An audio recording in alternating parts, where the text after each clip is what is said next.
أعوذ بالله من الشيطان الرجيم. بسم الله الرحمن الرحيم. يا أيها النبي إذا طلقتم النساء فطلقوهن لعدتهن وأحصوا العدة واتقوا الله ربكم ولا تخرجوهن من بيوتهن ولا يخرجن إلا أن يأتين بفاحشة مبينة وتلك حدود الله ومن يتعدى حدود الله فقد ظلم نفسه لا تدري لعل الله يحدث بعد ذلك أمرا.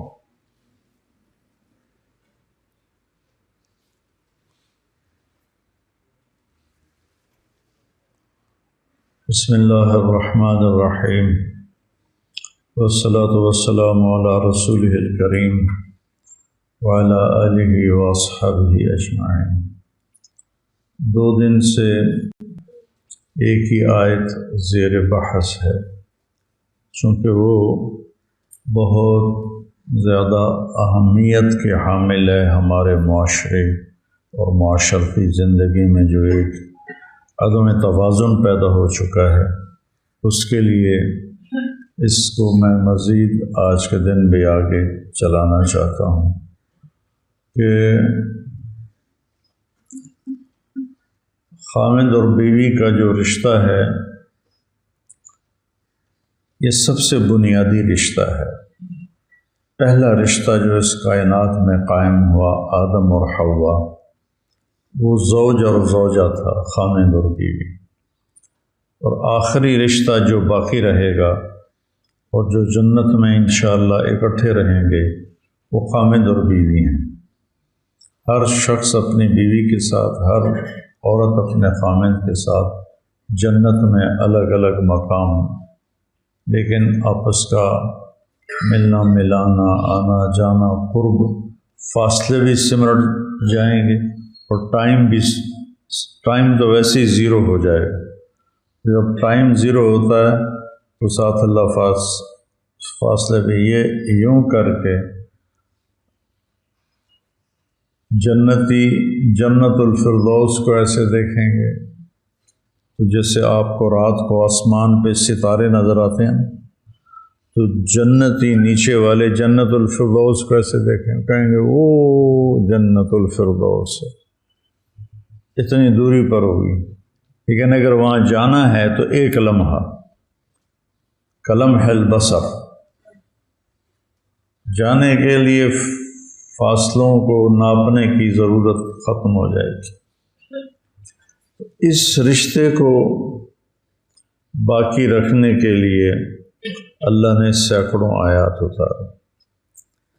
کل ایک بات رہ گئی تھی، وہ کہ دیکھو اللہ کہہ رہا ہے کہ لا تخرجوہن، انہیں مت نکالو، من بیوتہن، من بیوتکم نہیں فرمایا. یہ قابل غور چیز ہے، کل بحث میں نہیں آئی، تو یہ میں نے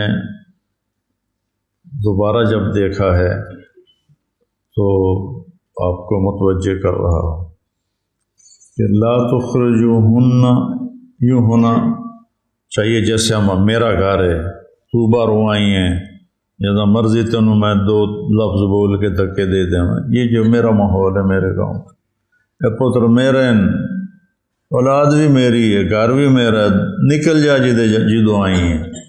یہ ہمارا دیہاتی کلچر، میں دیہات کا آدمی ہوں، میرا خمیر میں دیہاتی فطرت ہے، شہری فطرت نہیں ہے. تو وہ ایک دعویٰ کرتے ہیں میرا گھر ہے، اور اللہ تعالیٰ کہہ رہے ہیں نہیں، تیری بیوی کا بھی گھر ہے. لا تخرجوہن من بیوتہن، یہ کتنی بڑی عزت دی اللہ نے عورت کو. چند دن پہلے ہی ایک شادی شدہ بچی کہہ رہی تھی کہ عورت کا تو کوئی گھر ہی نہیں ہوتا، ماں باپ کے گھر میں ہوتی ہے تو اسے کہا جاتا ہے تو پرائی ہے، تو پرائی ہے، تو مہمان ہے، تو اس کا تصور بنتا ہے کہ تو پھر یہ گھر میرا تو ہے.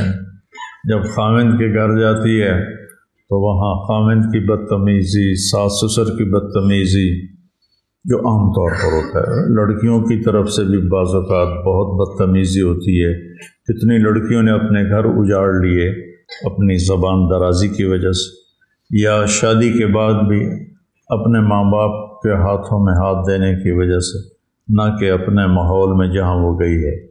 تو دونوں طرف کیس ہیں، لیکن بچیوں کی وجہ سے گھر جو ٹوٹتے ہیں تھوڑے ہیں، اور خامند اور سسرال کی وجہ سے جو گھر ٹوٹتے ہیں وہ بہت زیادہ ہے۔ تو وہاں اسے یہ طعنہ سننے کو ملتا ہے، یہ بچے میرے ہیں، یہ گھر میرا ہے۔ تو وہ کہنے لگی پھر تو عورت کا تو گھر ہی کوئی نہیں۔ تو آج مجھے اس کا جواب سمجھ میں آیا کہ میرا اللہ کہہ رہا ہے نہیں، تیرا گھر ہے، خامند کا گھر تیرا گھر ہے۔ لا تخرجوهن من بیوتہن، کتنی وَإِنَّهُ لَقَسَمٌ لَوْ تَعْلَمُونَ عظیم، اللہ نے کہا نا قرآن میں، تو ویسے ہی یہ وَإِنَّهُ لَأَمْرٌ لَوْ تَعْلَمُونَ عظیم، بہت بڑی بات ہے جو اللہ نے اپنی کتاب میں یہ فرمائی ہے کہ بیوی طلاق دینے کے بعد اللہ کہہ رہا ہے ایک طلاق ہو گئی، طلاق رجعی ہے، طلاق مغلظہ نہیں، طلاق مغلظ نہیں، طلاق بائن نہیں، تو ایک تعلق ہے لیکن کمزور تو پڑ گیا، طلاق ہو گئی۔ طلاق ہونے کے بعد اللہ تعالیٰ ہمیں کہہ رہا ہے انہیں ان کے گھروں سے مت نکالو۔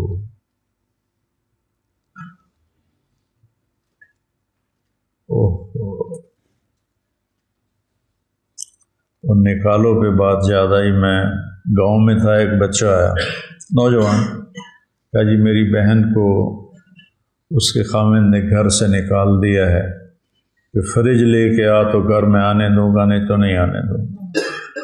تو میری بہن اجڑ کے میرے پاس آئی بیٹھی ہے کہ میں تو فریج لے کے دے نہیں سکتا، میرے پاس تو اتنے پیسے نہیں، میں غریب آدمی۔ میں نے فوراً اسے فریج لے کر دیا اور اس کے بہن کے آگے اس نے پہنچایا۔ تو اللہ تعالیٰ فرما رہا ہے کہ طلاق ہونے کے بعد عورت کو یہ اللہ عزت دے رہا ہے کہ وہ اپنے گھر میں ہے، اسے گھر سے مت نکالا۔ اور پھر آگے انہیں کہہ رہا ہے تم بھی نہ نکلنا، ولا یخرجنا، تو تم بھی نہ نکلنا، بیٹھنا، کہ تمہارا گھر ہے۔ اور اس ہمارے ماحول میں کیا یہ ممکن ہے کہ ایک طلاق کے بعد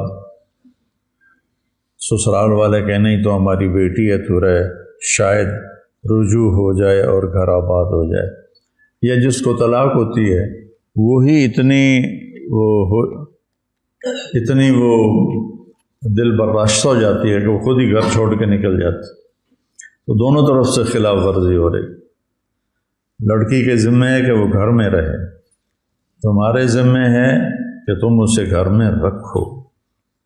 یہ واقعات اللہ کسی کے اوپر بھی نہ لائے، لیکن ہر ایک کو پیش آ سکتے ہیں۔ دنیا ہے، اسباب حوادث کی دنیا ہے، فوائد کی دنیا ہے، عوائد کی دنیا ہے، یہ چیزیں یہاں پیش آ سکتی ہیں۔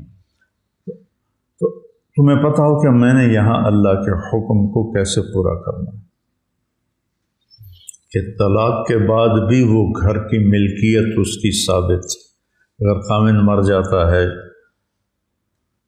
تو بیوی کو وراثت میں حصہ ملتا ہے، 8واں حصہ اللہ نے بیوی کی وراثت رکھی۔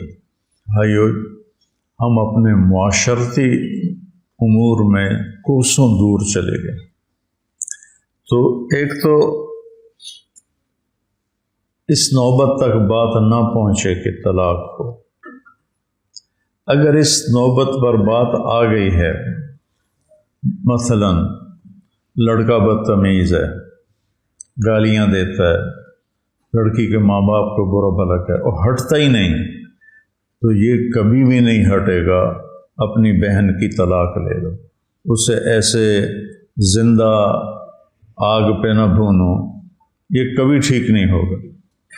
کوئی لڑکی زبان دراز ہے اور ہٹتی نہیں وہ اس سے، تو یہ کبھی بھی نہیں ہٹے گی، اسے طلاق دے دو۔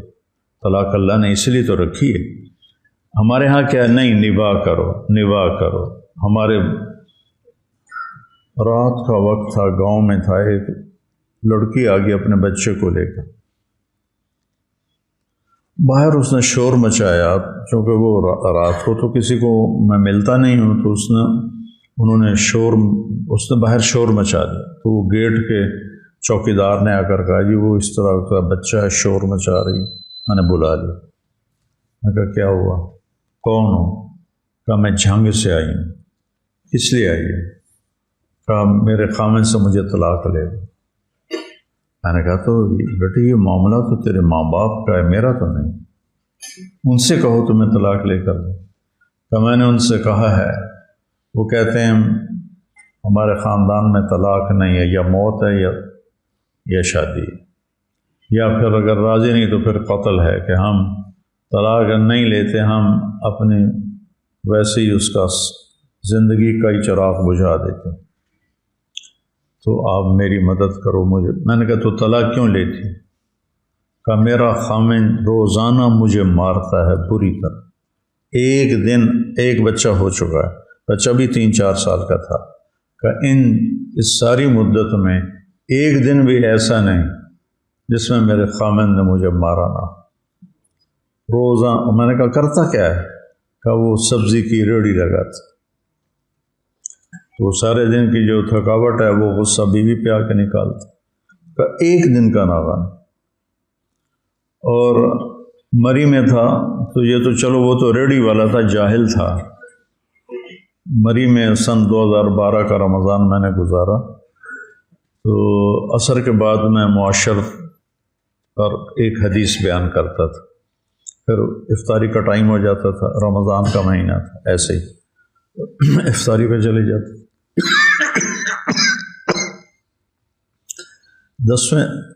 8ویں دن امام مسجد کی بیوی میری بیگم کو ملنے کے لیے آئی اور آ کر کہنے لگی میں آپ کا شکریہ ادا کرنے آئی ہوں اور مولانا کا شکریہ ادا کرنے آئی ہوں کہ یہ پہلے 8 دن ہے میرے خامن نے مجھے مارا نہیں، جب سے میری شادی ہوئی ہے میری روز ہی پٹائی ہوتی ہے، یہ 1 دن چھوڑ کے 2 دن چھوڑ کے۔ میری بیگم نے مجھے بتایا، میں بڑا حیران ہوا، چون کفر از کعبہ برخیزت کجا مانند مسلمانی، جب مسلح پہ کھڑے ہونے والے کے یہ اخلاق ہیں تو عام لوگوں کا کیا حال ہوگا۔ تو کوئی 10-12 دن کے بعد امام مسجد صاحب بول پڑے، کہنے لگے، جب وہ میں نے ختم کی نا، ایک حدیث سناتا تھا معاشرت پر، میرے پاس آ گیا تھا، مولانا میں نے زندگی میں میرے پہلے یہ 10 دن ہے کہ میں نے بیوی کو مارا نہیں، اور میں نے کبھی یہ باتیں زندگی میں سنی نہیں۔ امام مسجد اور کہہ رہا ہے میں نے کبھی زندگی میں یہ باتیں نہیں سنی، مجھے پتہ ہی نہیں تھا۔ ہم جس بٹگرام کی طرف کا تھا، کہ ہمارے ماحول میں مارنا ایک لازمی، ایک ہمارے رواج کا حصہ بن چکا ہے۔ کہ میری بہن کی 2 دفعہ میرے بہنوئی نے، ایک دفعہ بازو توڑ دیا، ایک دفعہ ٹانگ توڑ دی۔ میں کہا پاگل طلاق لے لو اس سے۔ کہا جی پٹھانوں میں ویسے ہی طلاق ڈز ہی ہے۔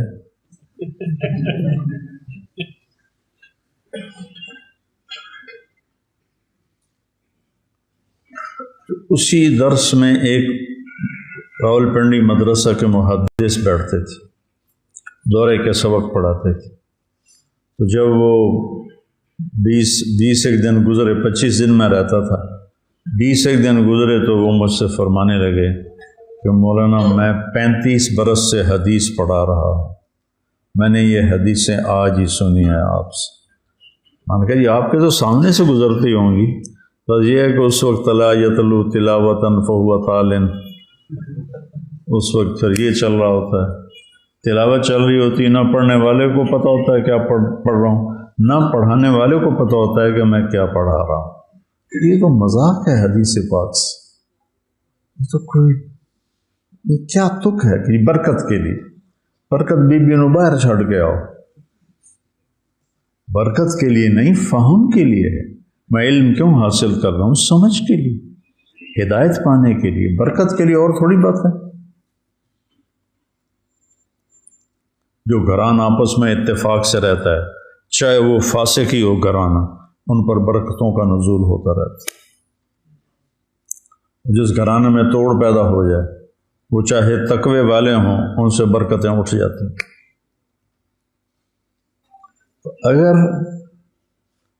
تمہاری بہن، تمہاری بیٹی اس مشکل میں آ گئی ہے کہ خاوند کا رویہ ٹھیک ہی نہیں ہو رہا، تو طلاق لے لو، اس کی زندگی کو ایسے زندہ درگور مت کرو۔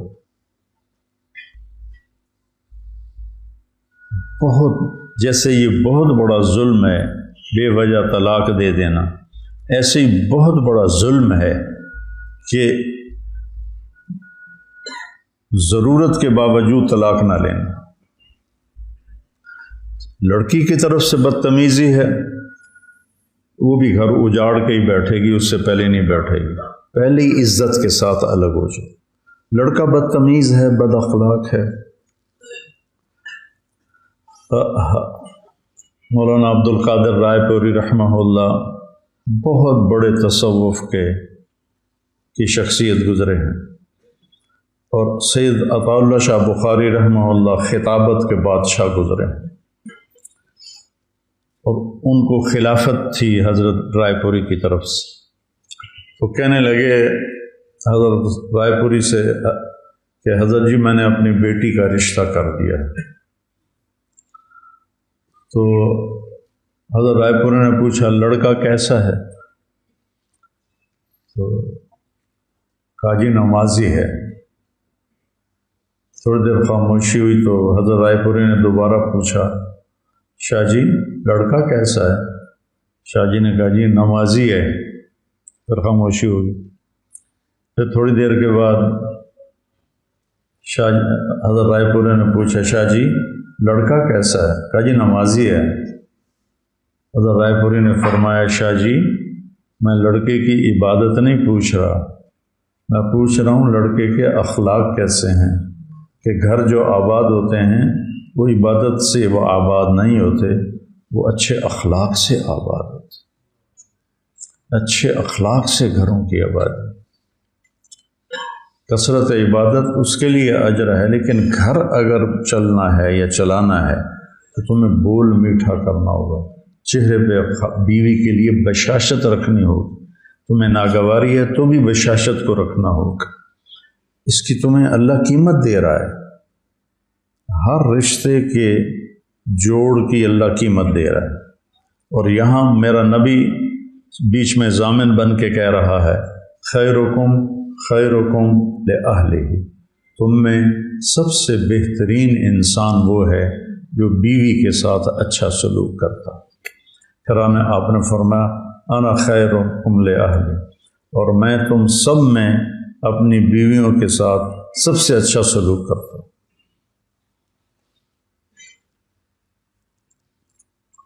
تو پھر یہ زیادتی نہیں ہونی چاہیے، اس سے اپنے آپ کو بچاؤ، اپنی اولاد نسل کو بچاؤ، بیٹی ہے، بھتیجی ہے، بہن ہے، بھانجی ہے۔ اب ہم جس عمر میں آ گئے ہیں، پوتیاں پوتے نواسیاں نواسے، رشتے تو بڑھتے جاتے ہیں۔ تو تمہارا بیٹا ہے، بھتیجا ہے، تم دیکھ رہے ہو میرے بیٹے کا گھر برباد ہو گیا ہے بیوی کی بدتمیزی کی وجہ سے، اسے برداشت کرے، اسے برداشت کرے، اسے برداشت کرے، لیکن جب پیالہ بھر جاتا ہے تو چھلک جاتا ہے۔ تو اس حد تک نوبت نہیں جانی چاہیے کہ بیٹا کہے کہ میں تو کہیں گھر چھوڑ کے ہی بھاگ جاؤں، جہاں خاندانی سسٹم ہے۔ اب جو زیادہ پڑھ لکھ گئے ہیں ان کے ہاں تو ہر کوئی boy friend girl friend culture چل پڑا ہے، یہ بھی انتہائی ہلاکت کی چیز ہے۔ بوائے فرینڈ گرل فرینڈ یہ مغرب کا کلچر ہے، یہ ہمارا نہیں، ہمارا ہے عزت کے ساتھ نکاح دینا۔ اور ایک اور بات بیچ میں آ گئی کہ رشتہ دیکھنے کے لیے 8-10 عورتیں جاتی ہیں، واپس آ گئے ناک موٹا ہے، دویاں دی کان چھوٹے ہیں، تریاں دی آئی آنکھ دی پتلی ٹیڑھی ٹیڑھی آئی، چوتھیاں دی آئی سر چھوٹا ہے، پنجویاں دی ڈڈ وڈا ہے۔ یہ ایسی بکواس کرتی ہیں کہ کسی کی بیٹی پر مل کر، یہ کوئی طریقہ ہے رشتہ کرنے کا؟ میرے نبی نے کیا کہا؟ لڑکا لڑکی آپس میں بیٹھ کے دیکھ لو ایک دوسرے کو۔ کس نے منگنی کی تھی تو آپ نے کہا تھا ہلا رائی تھا اور جالس سہا۔ دیکھیے گا ذرا، یہ آ کے اتنے نقص نکالتی ہیں، اتنے نقص نکالتی ہیں، اور پھر اتنی عورتیں جب کسی کو دیکھ رہی ہوں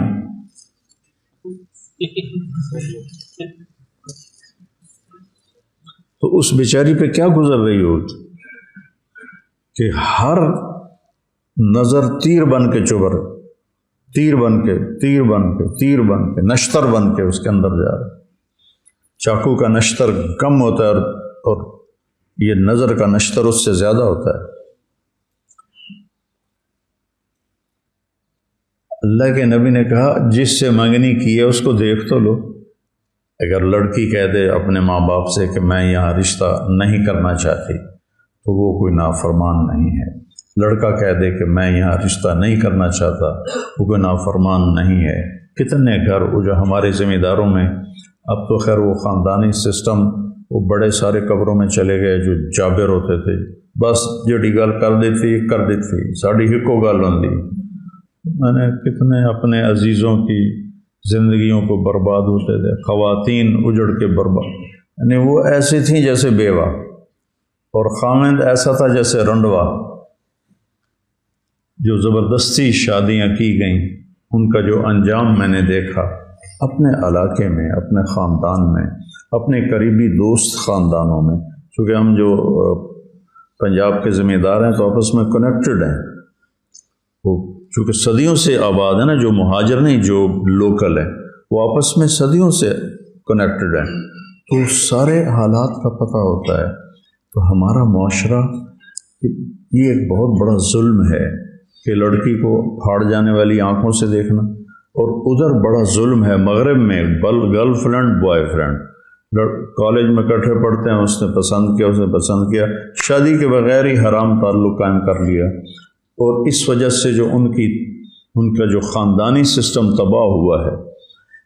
اسپین میں پولیس کا ایس ایس پی اور پارلیمنٹ کی ممبر اور 2-3 اور بڑے افسر مجھے ملنے آئے، میں نے وہاں بیان کیا تھا، اس بیان سے وہ بڑے متاثر ہوئے، اس کا اسپینش میں ترجمہ انہوں نے سنا، کہا ہم نے اس آپ کے عالم کو ملنا ہے، اس نے وہ باتیں کی ہیں جو آج تک کبھی کسی مسلمان عالم نے آ کے یہاں نہیں کی۔ میں نے کیا باتیں کی تھی؟ میں نے کہا ٹیکس دیا کرو، اور یہاں کے قانون کی پابندی کیا کرو، اور یہاں کی لڑکیوں سے پاسپورٹ لینے کی وجہ سے شادی نہ کیا کرو۔ یہ باتیں ان کے لیے انتہائی عام تھی، تو باقی میں نے کوئی آسمان سے تارے نہیں توڑے، یہ باتیں سن کے کہنے کہ ہم نے اس سے ملنا ہے۔ تو پھر میں نے ان سے کہا میں آپ سے 2 باتیں کرنا چاہتا ہوں۔ کہا کہیے؟